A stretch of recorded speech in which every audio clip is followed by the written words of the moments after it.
주변부의 압박도 굉장히 커지고 있습니다. 유인촌 문화체육관광부 장관이 나와서 스스로 거취를 정하는 것이 명예로울 것이다. 이거는 사실상 알아서 곱게 나가세요. 험한 꼴 보기 전에 험한 꼴 보기 전에 나가세요. 스스로 나가세요라는 완곡한 표현이. 스포츠 취재 기자 같은 경우에는 선을 넘는다 싶은 질문은 잘 못하는 게 인지상정이나 여기는 그런 거 없다. 다시는 안 볼 사이기 때문에 어마어마한 공격들이 이어질 겁니다. 다음 주에 있을 축구계의 빅 이벤트, 만인이 기다리고 있는 24일 국회 현안 질의를 오늘 방송에서 한번 짚어보고자 류청 기자 그리고 오혜영 기자 이야기를 나눠보려고 합니다. 자, 다음 주 화요일입니다. 시작이 10시인가요? 오전 10시? 그러니까 뭐 사실은 뭐 10시라고 못 박을 수는 없고요.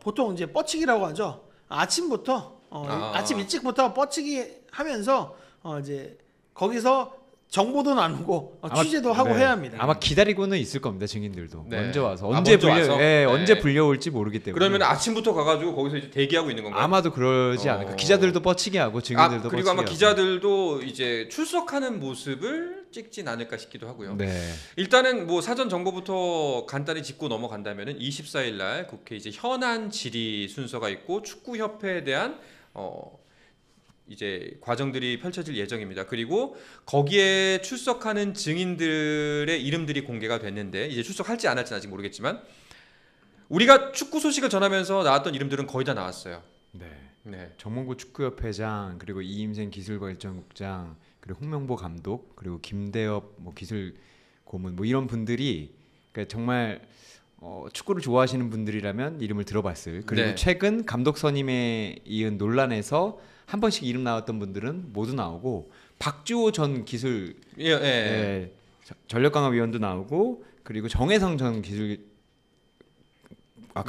기술위원장도 나오시기 때문에 아마도 하신 대로 한번 궁금했던 분들은 다 국회 TV에 출연하시는구나라고 생각하시면 될 것 같아요. 일단은 그 출석을 할 때 신분이 다릅니다. 그 규정화된 증인 신분이 있고 참고인 신분이 있고 여러 가지가 있는데 일단은 우리가 주로 말씀드렸던 정몽규 직함을 생각하겠습니다. 홍명보, 이임생, 박주호 그리고 정혜성 등등의 이런 분들은 다 증인으로 소환이 됐죠. 증인이 만약에 그 정당한 사유 없이 출석을 거부하게 되면은 처벌이 있잖아요. 네. 정당한 이유 없이 불출석하면요 3년 이하의 징역 또는 1,000만 원 이상 3천만 원 이하의 벌금형에 처할 수 있습니다. 꽤 셉니다. 네, 꽤 셉니다. 그래서 사실은 먼저 비켜갈 수 있지 않을까, 해외 출장을 잡지 않을까 이런 설들이 좀 왕왕 있었는데 대한축구협회에서 정몽규 회장과 홍명보 국가대표팀 감독이 이날 출석한다라고 밝혔습니다. 일단 정면 돌파. 일단 이 두 명은 확실히 출석을 한다는 거네요. 네. 아마 이 두 분이 나오는데 다른 분들도 당연히 다 나오지 않을까 저는 싶습니다. 아마 박주호 기술위원도 출석할 가능성이 높을 것 같고 다른 분들이 어떨지 모르겠습니다. 사실 박주호 전 의원 같은 경우는 이번 사태가 이렇게 커지는 데 있어서 결정적인 역할을 했기 기폭제 역할을 했죠. 그렇죠. 그렇기 때문에 국회의원들도 박주호 전 의원을 통해서 자신들이 이 정몽규, 홍명보 이 두 증인을 공격할 수 있는 부분들을 좀 찾으려고 이야기를 많이 들으려고 할 거고요. 반대로 정몽규, 홍명보, 이임생 이런 분들도 본인들이 왜 이런 결정을 할 수밖에 없었는지 적극적으로 좀 이야기를 할 수밖에 없는 상황이기 때문에 더군다나 여기서 위증하면 안 되잖아요. 그렇죠. 위증하면 처벌받습니다. 처벌받죠. 그렇기 때문에 굉장히 중요한 포인트가 될 것 같다. 특히나 제가 저번에도 이 방송에서 얘기했지만 정몽규 회장이 굉장히 샤이해요. 사람이 저희가 이번에 좀 느꼈던 게 최소한 이제 그 언론 인터뷰로 좀 화제가 됐던 인물들 정몽규 협회장, 홍명보 감독, 이임생 위원 이 세 사람의 인터뷰를 통해서 배울 수 있었던 거는 일단 말재주는 없다. 썩 그렇게 달변은 아니다. 라기 때문에 벌써부터 나의 기대감이 커지고 있어요. 그렇기 때문에 굉장히 어려운 자리에 가서 압박을 받는, 나의 말 하나하나가 압박을 받는 상황에서 저분들이 과연 준비했다? 라고 할 수 있는 부분들을 과연 100% 다 전달할 수 있을 것인가? 전달하는 과정에서 뭔가 실수?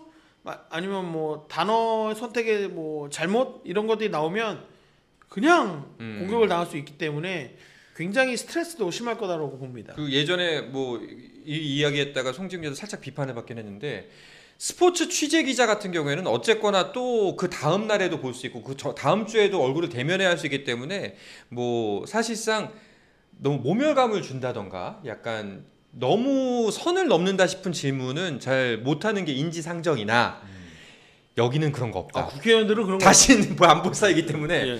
예, 아마 정말 어마어마한 질문들이 나올 수 있고 어마어마한 공격들이 이어질 수 있다라는 지점들이 있었습니다. 자, 그러면은 그 일단은 아마 24일 날 있을 현안 질의에서 어떤 부분들이 포인트가 될지 그 포인트를 짚어보고 넘어가면 좋을 것 같은데 일단은 제가 볼 때는 한 3가지 정도입니다. 먼저 첫 번째는 정몽규 협회장의 사연임에 관련된 이슈가 하나가 있을 거고요. 그리고 두 번째는 홍명보 감독의 선임 과정에 대한 문제가 있을 거고 세 번째는 축구협회의 행정에 관한 지적이 있을 것 같습니다.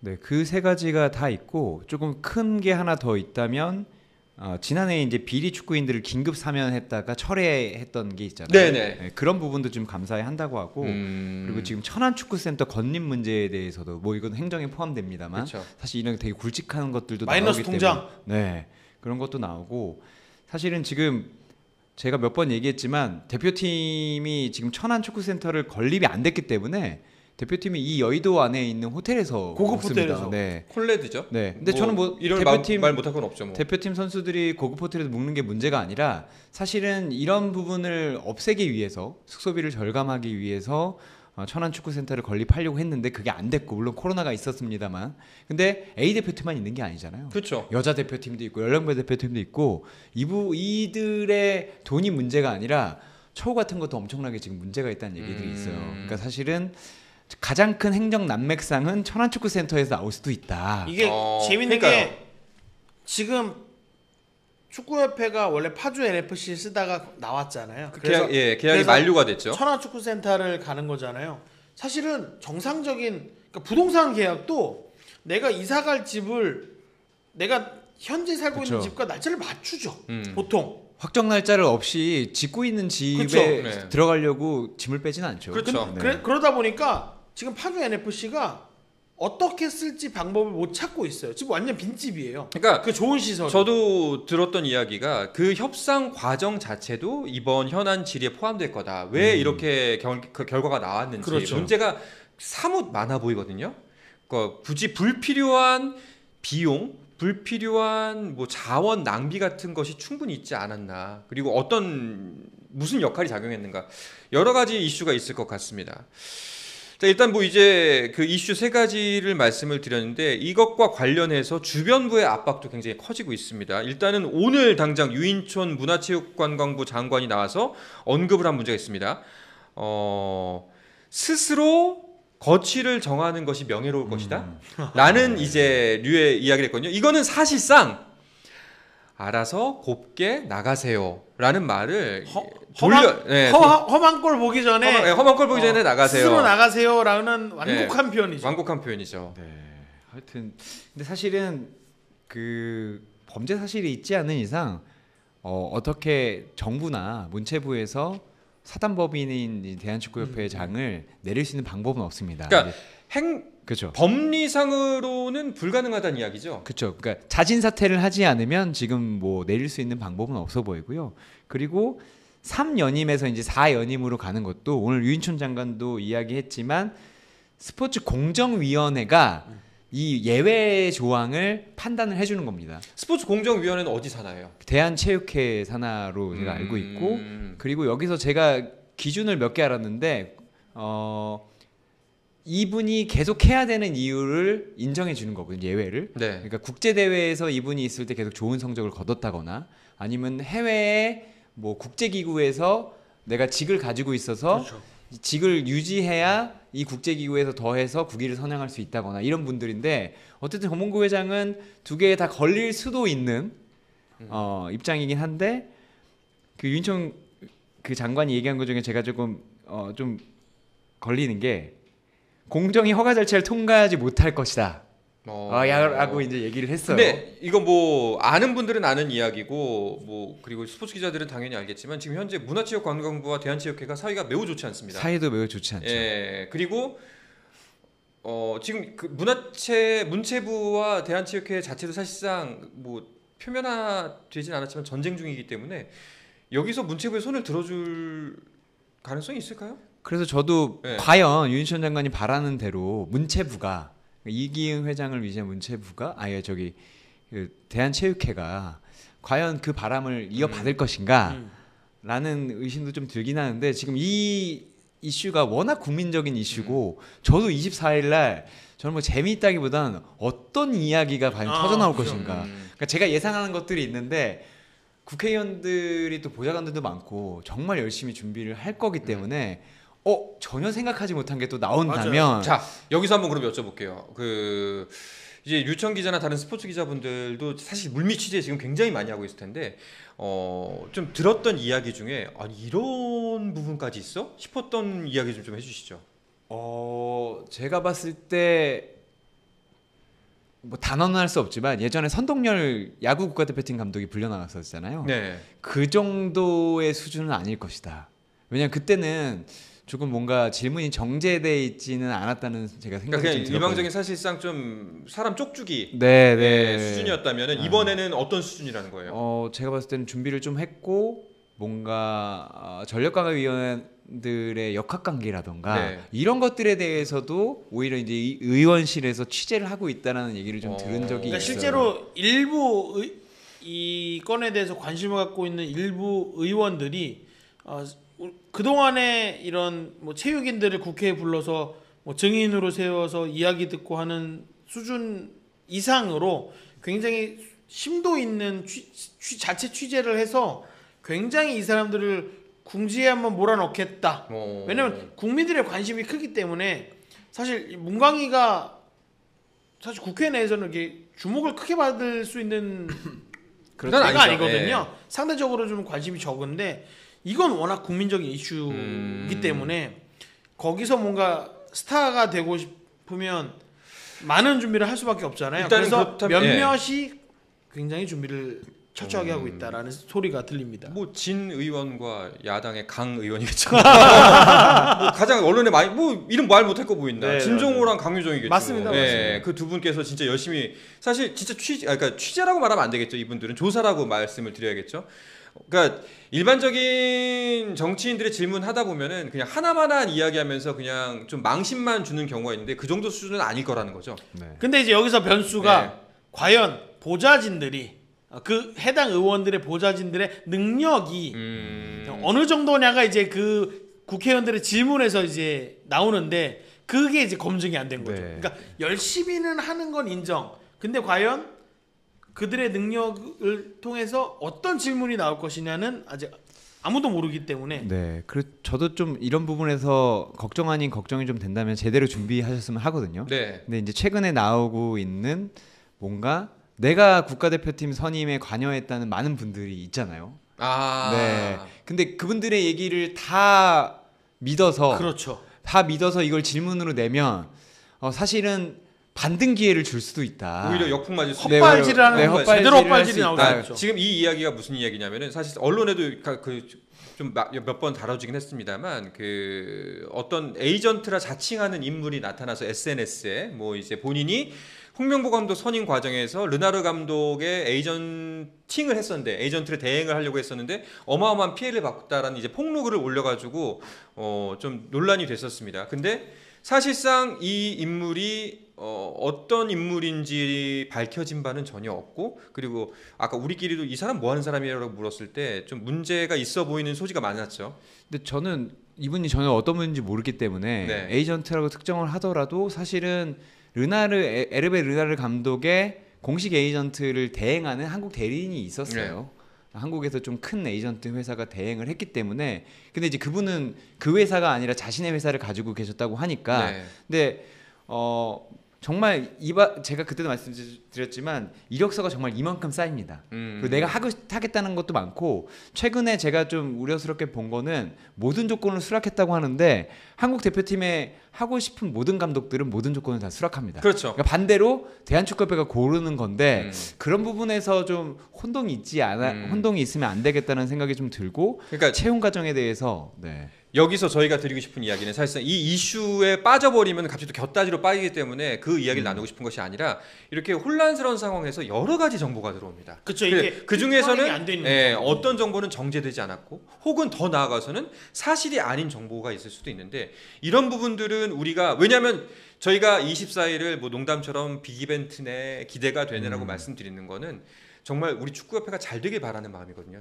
대한민국 축구가 다시 한번 진짜 경쟁력 있고 행정도 너무너무 잘하고 모든 이에게 사랑받는 조직이 되길 바라는 마음에서는 의혹을 좀 떨쳤으면 좋겠다라는 거죠. 그런 의미에서는 여기서 나오는 질문들 그리고 여기서 만약에 질문들이 망치와 같이 아프게 모든 걸 깨트린다면 다시 또 조립하는 과정도 굉장히 중요하기 때문에 이런 부분들에서 좀 잘 네. 준비를 했으면 좋겠다라는 기후에서 말씀드리는 거죠. 자, 뭐 계속 얘기를 나누다 보니까 여기까지 왔는데 일단은 그렇다면은 뭐 중간에 있었던 이야기 건너뛰고 앞선 이야기를 정리하고서 넘어가자고 말씀을 드리자면 정몽규 협회장의 4연임은 일단은 문체부에서 압박을 하고 있으나 실질적으로는 쉽지는 않은 과정이다. 그리고 여기에 대해서 대한체육회 역시도 정몽규의 손을 들어줄 가능성이 높다. 그렇다면 과연 문체부가 할 수 있는 행동은 무엇일까? 이제 거기에 대해서는 고민이 좀 되겠죠. 뭐 말 그대로 망신 주기가 될 수도 있고 아니면 실질적인 의혹 제기일 수도 있을 거고요. 범죄 사실 같은 거를 의혹이 있다라고 제기할 수도 있는 거고 그건 일단 24일 날 확인해 봐야 될 것 같고 또 많은 분들이 관심을 갖는 것 중에 하나가 홍명보 감독 역시 선임을 취소할 수 있는가? 라는 질문입니다.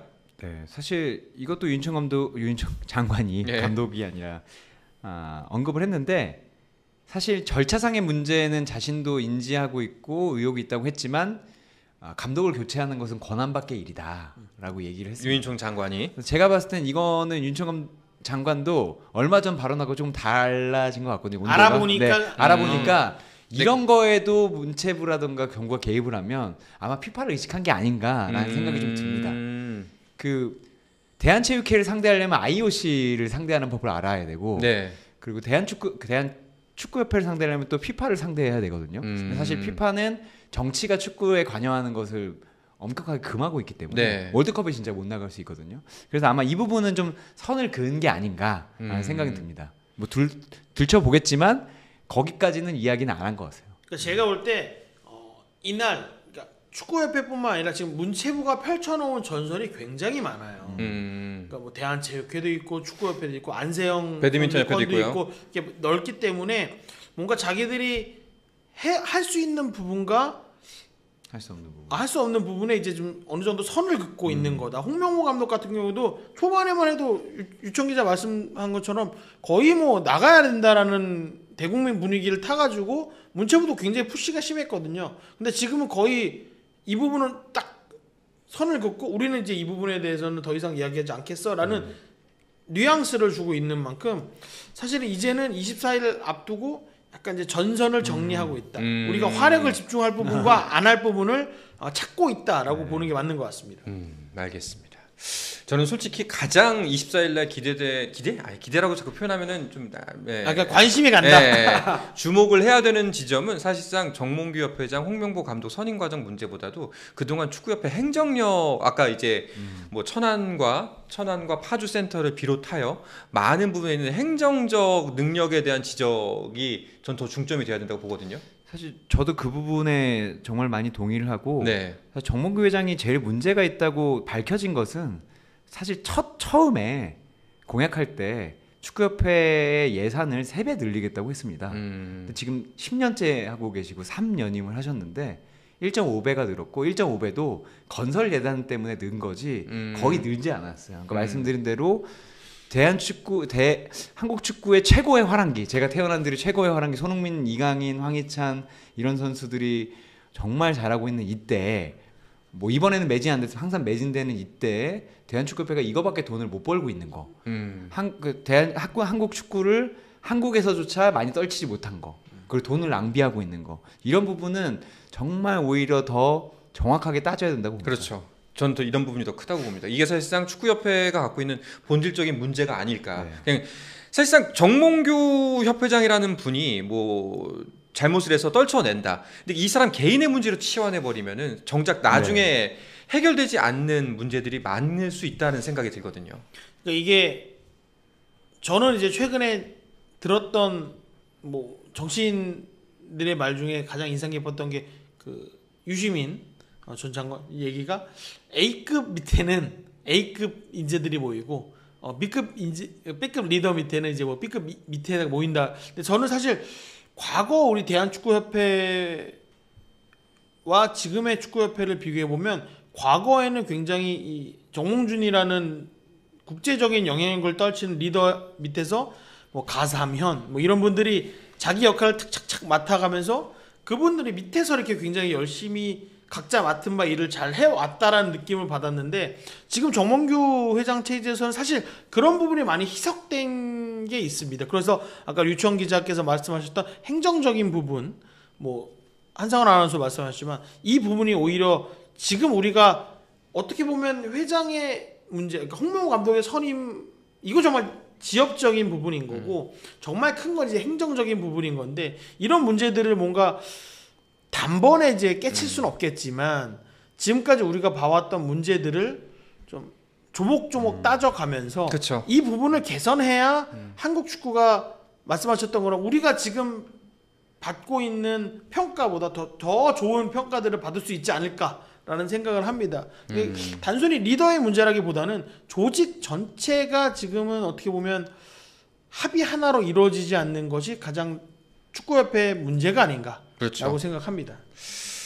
그렇습니다. 자, 24일 뭐 무슨 이야기가 나올지 그리고 이제 그 전에도 아마 그 주말을 기점으로 수많은 기사가 나올 것 같아요. 계속해서 많은 기사들이 흘러나오고 있고 그리고 축구협회도 거기에 대해서 분명히 대응책을 준비하고 있을 거고 공방전이 펼쳐질 것 같은데 정말 모든 축구 팬들 사실상 우리가 주인공이지 않습니까? 축구 팬들이 주인공인데 축구 팬들이 바라는 진짜 간절한 염원은 대한민국 축구가 제대로 서는 거라는 거를 명심하고서 축구협회가 됐던 현안 질의를 준비하는 의원들이 됐던 그 부분을 꼭 잊지 않았으면 좋겠다. 뭐 이 목소리 들리지도 않겠지만 그 사람들한테 그래도 좀 그랬으면 좋겠다라는 생각이 듭니다. 자, 그래도 축구협 기자님 모셨는데 이번 주말 K리그 일정 간략하게 짚어보고 그리고 이제 유럽파 일정도 얘기 들으면서 오늘 방송은 마무리하도록 하죠. 네, K리그는 이제 31라운드인데 네. 33라운드까지 가면 A와 B로 나눠지는 스플릿이 갈립니다. 그렇죠. 이 세 경기 상당히 중요한데 이번 라운드에서 가장 중요한 경기가 사실 저는 광주와 제주 경기가 아닌가라는 생각이 듭니다. 왜냐하면 광주가 ACL 엘리트라는 대회가 새로 생겼거든요. 네. AFC 챔피언스 리그의 일부 리그. 일부 리그 상위격인 대회가 생겼는데 여기에 첫 출전했는데 지난해 AFC 챔피언스 리그 준우승 팀인 요코하마 마리노스를 7대3으로 이겼어요. 그렇죠. 어마어마한 거죠. 그런데 지금 이 팀이 리그에서 7위입니다. 6위까지 A고 7위부터 B인데 6위 포항과 승점 차가 4점입니다. 근데 제주한테 잡히면 바로 이 꿈이 끝날 수 있기 때문에 그래서 이종효 감독이 7대3으로 이기고도 웃지 않았나라는 생각을 하면서